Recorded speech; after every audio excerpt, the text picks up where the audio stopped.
Good morning all of you. मैं कविता गोयल आप सभी का जीके क्लासेस में हार्दिक स्वागत करती हूँ। आज पढ़ेंगे हम जीके के मोस्ट इम्पोर्टेंट 10 क्वेश्चंस जो कि एग्ज़ाम के पॉइंट ऑफ व्यू से बहुत ही ज़्यादा इम्पोर्टेंट है। पिछले एग्ज़ाम में बार बार पूछे जा चुके हैं, तो चलिए शुरू करते हैं। पहला क्वेश्चन है, माउंट स्नीओल्चू भारत के किस राज्य में है? ऑप्शंस हैं मेघालय, मिजोरम, सिक्किम, उत्तराखंड। इसका जो राइट आंसर है वो है option C, Sikkim. Mount Siniolchu Bharat के सिक्किम राज्य में स्थित है।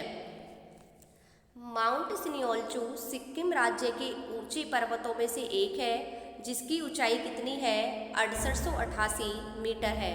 भारत में हिमालय की सबसे ऊंची चोटी की बात करें तो वो कंचनजंगा है। वह भी कहाँ पर है? सिक्किम में स्थित है। और वैसे भारत में सबसे ऊंची चोटी K2 है, जिसे गॉडविन ऑस्टिन कहा जाता है।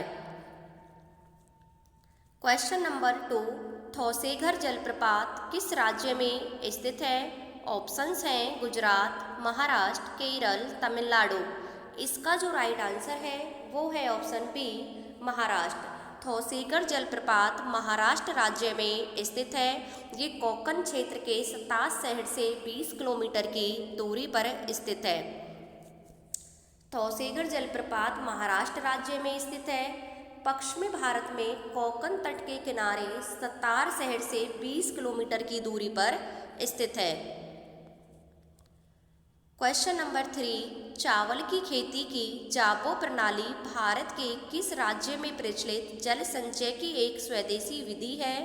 ऑप्शंस हैं उत्तर प्रदेश, मणिपुर, कर्नाटक, नागालैंड। इसका जो राइट आंसर है वो है ऑप्शन डी, नागालैंड। जाबो प्रणाली नागालैंड में प्रचलित है।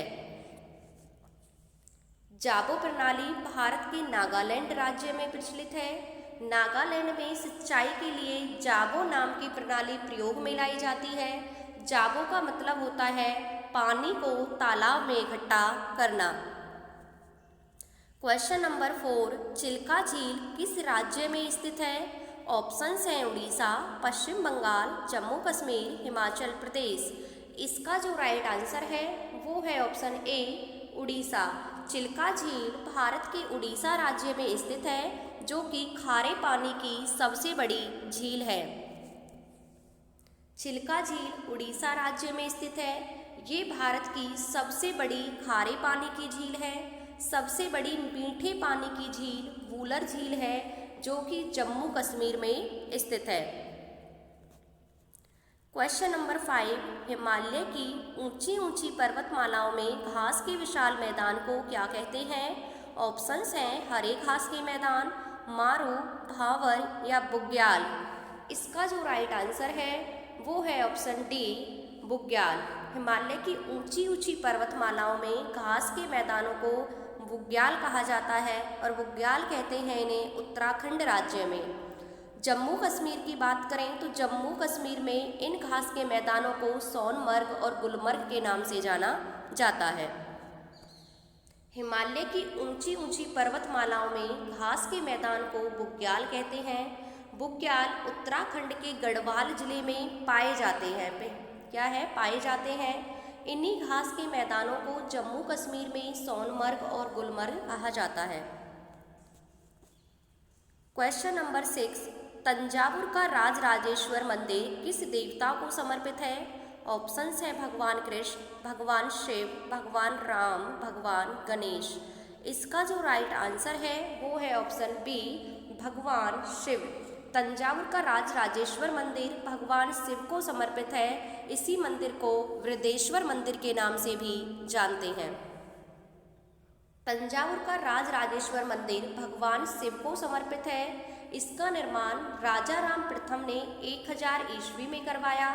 यह मंदिर तमिलनाडु राज्य में स्थित है, और इस मंदिर को वृद्धेश्वर मंदिर के नाम से भी जानते हैं। क्वेश्चन नंबर 7, निम्नलिखित में से महाराज धीराज की उपाधि धारण करने वाले प्रथम गुप्त सम्राट कौन थे? ऑप्शंस हैं चंद्रगुप्त प्रथम, चंद्रगुप्त द्वितीय, श्रीगुप्त, रामगुप्त। इसका जो राइट आंसर है वो है ऑप्शन ए, चंद्रगुप्त प्रथम। महाराज धीराज की उपाधि करने वाले प्रथम गुप्त सम्राट चंद्रगुप्त प्रथम थे। इन्हें ही गुप्त वंश का वास्तविक संस्थापक माना जाता है। महाराज धीराज की उपाधि चंद्रगुप्त प्रथम ने धारण की। गुप्त वंश की स्थापना श्री गुप्त ने की थी, लेकिन गुप्त वंश का वास्तविक संस्थापक चंद्रगुप्त को माना जाता है। चंद्रगुप्त प्रथम ने गुप्त संवत की शुरुआत 319-20 ईस्वी में की थी। क्वेश्चन नंबर 8, निम्नलिखित में से कौन इब्राहिम लोदी को पराजित करने वाला मुगल सम्राट बना? ऑप्शंस अकबर, जहांगीर, बाबर, औरंगजेब। इसका जो राइट आंसर है वो है ऑप्शन सी, बाबर। बाबर ने पानीपत के पहले युद्ध में 1526 में इब्राहिम लोदी को पराजित किया और मुगल वंश की नींव रखी। इब्राहिम लोदी को पानीपत के पहले युद्ध में बाबर ने पराजित किया। युद्ध के बाद भारत में मुगल साम्राज्य की स्थापना हुई। पानीपत का पहला युद्ध 21 अप्रैल 1526 को हुआ था बाबर और इब्राहिम लोदी के बीच।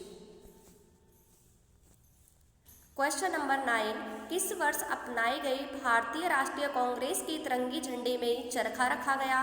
ऑप्शन है 1931, 1932, 1919, 1885। इसका जो राइट आंसर है वो है ऑप्शन ए, 1931। 1931 में भारतीय राष्ट्रीय कांग्रेस के तिरंगे झंडे में चरखा रखा गया।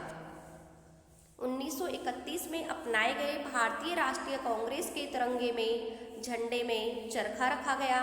भारतीय तिरंगे को 22 जुलाई 1947 को अपनाया गया था और जिसकी लंबाई और चौड़ाई का अनुपात 3:2 है।